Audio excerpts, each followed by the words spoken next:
بالکل اسی طرح سمجھ لیجئے، ایک بات یاد آئی ہے، حضور فرماتے ہیں کہ جس طرح کان لگا کر اللہ قرآن کو سنتا ہے کسی چیز کو نہیں سنتا۔ ہمیں نظر نہیں آتا نا، ہمیں معلوم نہیں، ہم قرآن پڑھ رہے ہیں تو سننے والا کون ہے؟ سب سے زیادہ کان لگا کر خود اللہ۔ یہاں اس لیے مجھے یاد آیا کہ ابو موسیٰ اشعری کو کیا پتا تھا کہ کون سن رہا ہے؟ وہ اپنی کیفیت میں نماز میں تہجد میں قرآن کی تلاوت کر رہے تھے، اور ظاہر بات ہے ان کے گھر ایکڑوں میں بنے ہوئے نہیں تھے، ایک ایک کمرہ، ایک ایک کوئی حجرہ، ایسے ہی تو گھر تھے نا صحابہ کے، لہذا حضور پاس سے گزرے، آواز آئی، کافی دیر سنتے رہے۔ اس کے بعد آپ تشریف لے گئے، صبح فجر میں ملاقات ہوئی تو حضور نے تحسین کے انداز میں فرمایا، یا ابا موسیٰ انک قد اوتیت مزمارا من مزامیر آل داؤد، اے ابو موسیٰ تمہیں تو آل داؤد کے سازوں میں سے ایک ساز اللہ نے عطا فرما دیا ہے۔ جس طرح حضرت داؤد لہن داؤدی مشہور ہے کہ جب وہ پچھلے پہر رات کو حمد کے ترانے الاپتے تھے، قرآن میں ہے کہ پرندے شامل ہو جاتے تھے ساتھ، اور پہاڑ وجد میں آتے تھے، پہاڑ بھی ان کے ساتھ شریک ہوتے تھے۔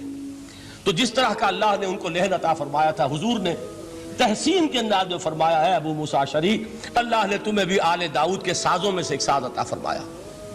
بہرحال قرآن مجید کا جو یہ میوزک ہے، قرآن کے الفاظ کا جو حسن ہے، جہاں تک حسن معنوی ہے وہ تو ہر لفظ میں ہے، لیکن یہ حسن ظاہری، حسن صوتی، حسن لفظی، یہ اپنے کلائمیکس پر آپ کو نظر آئے گا سورہ رحمان میں۔ لیکن قرآن میں یہ سورت اس اعتبار سے بھی ممتاز ہے، اس کی 4 آیات پر ذرا توجہ کریں گے، عجیب حقائق سامنے آئیں گے۔ جہاں یہ قرآن مجید کے حسن صوت اور حسن لفظی کی معراج ہے، وہیں اس کی پہلی 4 آیات میں 4 چوٹی کی چیزوں کا ذکر ہے، سب سے اونچی چیزیں۔ پہلی آیت کیا ہے؟ الرحمن، ایک آیت ہو گئی۔ رحمان کیا ہے؟ اللہ کا نام ہے۔ کبھی آپ نے غور کیا اللہ کے ناموں میں سب سے پیارا نام کون سا ہوگا؟ رحمان۔ کیوں؟ اس کا مادہ کیا ہے؟ رحمت۔ ہمیں سب سے بڑھ کر جس چیز کی ضرورت ہے وہ کیا ہے؟ رحمت خدا بندی۔ نام اچھی طرح سن لیجئے اس حضور کے قول کو۔ حضور فرماتے کوئی شخص جنت میں مجرد اپنے عمل کی بنیاد پر داخل نہیں ہو سکے گا جب تک کہ رحمت خدا بندی دستگیری نہ کرے۔ کسی صحابی نے بڑی ہمت اور جرأت کا ثبوت دیا کہ پوچھ لیا، کیا حضور آپ بھی؟ جب آپ نے فرمایا کوئی شخص داخل نہیں ہو سکتا جنت میں محض اپنے عمل کی بنیاد پر جب تک کہ رحمت خدا بندی جو ہے وہ دستگیری نہ فرمائے۔ پوچھا گیا کیا آپ بھی؟ آپ نے فرمایا ہاں میں بھی۔ آپ اندازہ کیجئے کہ اگر محمد الرسول اللہ بھی رحمت خدا بندی کے ضرورت مند ہوں تو تاب دیگراں چہ رسد، ہماری تو سب سے بڑی ضرورت رحمت خدا بندی ہے۔ اب یہ رحمت جو ہے قرآن مجید میں اللہ تعالیٰ کی یہ شان 2 الفاظ کے ذریعے سے آتی ہے، رحیم اور رحمان۔ اور کوئی مادہ نہیں ہے جس سے 2 نام بنتے ہوں اللہ کے، لیکن یہ مادہ ہے واحد رحمت کا کہ جس سے رحمان بھی ہے رحیم بھی ہے۔ رحیم صفت مشبہ ہے، رحمت دائم ہو جائے گی، مستقل ہوگی تو رحیم کہیں گے، اور رحمان اس میں رحمت کی ہے وہ شان ہے کہ جیسے ٹھاٹھے مارتا ہوا سمندر ہو، ہیجان کی کیفیت، طوفانی کیفیت، رحمت خداوندی کا طوفانی جوش، وہ ہے رحمان۔ آپ تو رہتے اس علاقے میں ہیں، آپ کو معلوم ہے عرب اگر بھوکا مرا جا رہا ہو تو کیا کہے گا؟ انا جوعان۔ پیاسا مرا جا رہا ہو انا عطشان۔ بہت غضبناک ہوگا غضبان، غضبان آصفہ قرآن میں آیا ہے، بہت غضبناک۔ رحمان جس کی رحمت جو ہے جوش میں ہے، ٹھاٹھے مارتے ہوئے سمندر کے مانند۔ تو یہ اللہ تعالیٰ کے ناموں میں سب سے پیارا نام۔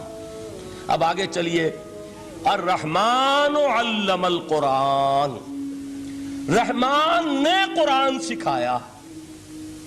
رحمت خداوندی کا سب سے بڑا مظہر، رحمان کی رحمانیت کا سب سے بڑا مظہر قرآن ہے۔ ان میں جو منطقی ربط ہے اس کو سمجھتے جائیے۔ اچھا آپ یہ سوچئے، جو علم بھی انسان کو حاصل ہوا وہ کس نے دیا؟ اللہ نے۔ سائنس کا علم کس نے دیا؟ اللہ نے۔ علم آدم الاسماء کلہا، وہ علم الاسماء جو حضرت آدم کو دے دیا گیا تھا ازل میں، یہ اسی کا ظہور ہے، یہ اسی کی ایکسفولیشن ہے جو ہو رہی ہے اور ہوتی رہے گی ابھی۔ اور دوسرے علم ہے وہ کس نے دی؟ اللہ نے دی۔ لا یحیطون بشیء من علمہ الا بما شاء، مخلوق میں سے کوئی اللہ کے علم میں سے کسی شے کا احاطہ نہیں کر سکتا مگر وہ جتنا اللہ دینا چاہے۔ لیکن یہ کہ تمام علوم میں چوٹی کا علم قرآن. نوٹ کرتے جائیے، اب چوٹی کی چیزیں جمع کیجئے. اللہ کے ناموں میں چوٹی کا نام رحمان. اللہ نے جو کچھ انسان کو سکھایا اس میں چوٹی کا علم قرآن. خلق الانسان، انسان کو پیدا فرمایا. سوال یہ کہ حیوانات کو کس نے پیدا فرمایا؟ آسمان کس نے پیدا کیے؟ زمین کس نے پیدا کی؟ فرشتے کس نے پیدا کیے؟ کیا مطلب خلق الانسان؟ اس کی تمام مخلوقات میں اس کا کلائمیکس، اس کی تخلیق کی معراج، اس کے تخلیق کا نقطہ عروج انسان ہے. یہ ہے کہ جو مسجود ملائک بنا ہے. وَلَقَدْ كَرَّمْنَا بَنِي آدَمَ وَحَمَلْنَاهُمْ فِي الْبَرِّ وَالْبَحْرِ وَرَزَقْنَاهُمْ مِنَ الطَّيِّبَاتِ وَفَضَّلْنَاهُمْ عَلَى كَثِيرٍ مِّمَّنْ خَلَقْنَا تَفْضِيلًا.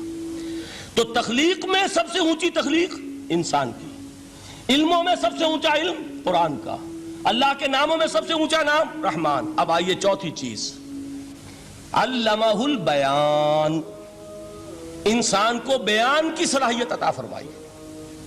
کیا اور کوئی صلاحیت عطا نہیں کی؟ بینائی کس نے دی؟ اللہ نے. اسی طریقے سے سماعت کس نے عطا فرمائی؟ اللہ نے. کتنی فیکلٹیز ہیں، کتنے ایکسٹرنل آرگنز ہیں سینس کے، کتنے انٹرنل سینسز ہیں جو اللہ نے دیے ہیں. لیکن یہاں بھی سمجھ لیجئے جتنی فیکلٹیز ہیں ہیومن فیکلٹیز، ان میں ٹاپ کی فیکلٹی جو ہے وہ اسپیچ ہے، کلام ہے، بیان ہے. جن لوگوں نے میڈیکل سائنس کا مطالعہ کیا ہے وہ جانتے ہیں کہ یہ برین ہے، ہیومن برین، اس برین میں جو وہ اوپر ایک زرد سا مادہ ہوتا ہے، گرے میٹر، اس کی ایک کوٹنگ ہوتی ہے. یہ ہائیسٹ ایوالوڈ فارم ہے اور اس میں سب سے بڑا رقبہ جو ہے وہ اسپیچ سینٹر کہلاتا ہے. اسی لیے انسان کو حیوان ناطق کہتے ہیں. حیوان کے اور انسان کے مابین امتیاز قائم کیا گیا، نطق، گویائی، بولنا. اب یہ کیا چیز ہوئی؟ انسان کی صلاحیتوں میں سے سب سے اونچی صلاحیت. 4 آیتیں ہو گئی نا. اللہ کے ناموں میں سب سے چوٹی کا نام رحمان. اس نے جو علوم پیدا کیے ان میں چوٹی کا علم قرآن. اس نے جو مخلوقات پیدا فرمائی ان میں چوٹی کی مخلوق انسان. انسان کو جو صلاحیت اور استعدادات عطا فرمائی ان میں چوٹی کی استعداد بیان. جمع کیجئے نتیجہ کیا نکلے گا؟ وہ نتیجہ ایک حدیث نبوی کی شکل میں سامنے آتا ہے. پہلی حدیث میں نے یہی پڑھی تھی، اس کے راوی کون ہے؟ عثمان ابن عفان. میں حیران ہوتا ہوں وہ قافیہ یہاں بھی موجود ہے، رحمان قرآن، بیان انسان، عثمان عفان. باپ کا نام بھی اسی وزن پر ہے، عثمان ابن عفان.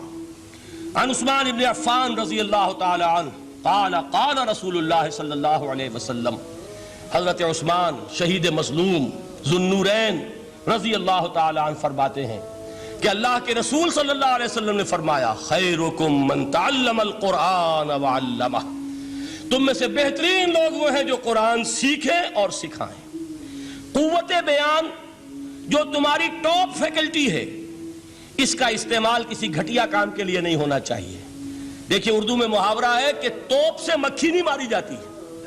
توپ بنائی گئی ہے کسی بڑی شے کے لیے، مکھی مارنے کے لیے توپ استعمال نہیں ہوتی. یہ قوت بیان جو ہے، جو ٹاپ موسٹ فیکلٹی ہے ہیومن، جو فیکلٹیز ہیں ان میں سے، اس کا استعمال بھی ٹاپ موسٹ ہونا چاہیے. قرآن کو بیان کرو. وہ جیسے کہ علامہ اقبال نے کہا ہے، بلکہ غالباً ان کے قبر پر آس پاس جو اشعار لکھے ہوئے ان میں سے ایک یہ بھی ہے، اگر یک قطرہ خونداری، اگر مشتے پرے داری، بیابامن تو آموزم طریق شاہ بازی را. اگر تمہارے اندر ایک قطرہ بھی خون کا ہے اور مٹھی بھر بھی پر اگر اللہ نے دیے ہیں تو میرے پاس آؤ کہ میں تمہیں شاہبازی کے طریقے سکھاؤں. اسی طرح جان لیجئے اگر اللہ نے قوت گویائی عطا فرمائی، اگر اللہ نے تمہیں حیوان ناطق بنایا، اگر اللہ تعالیٰ نے تمہیں یہ صلاحیت عطا فرمائی، اس صلاحیت کا مصرف دنیا کو نہ بناؤ، اس صلاحیت کا مصرف اللہ کے کلام کو پھیلانے پر اس کو صرف کرو. هي الحلقات تحفظني بآيات من القرآن، هي الحلقات تملأني بحب المصطفى العدنان.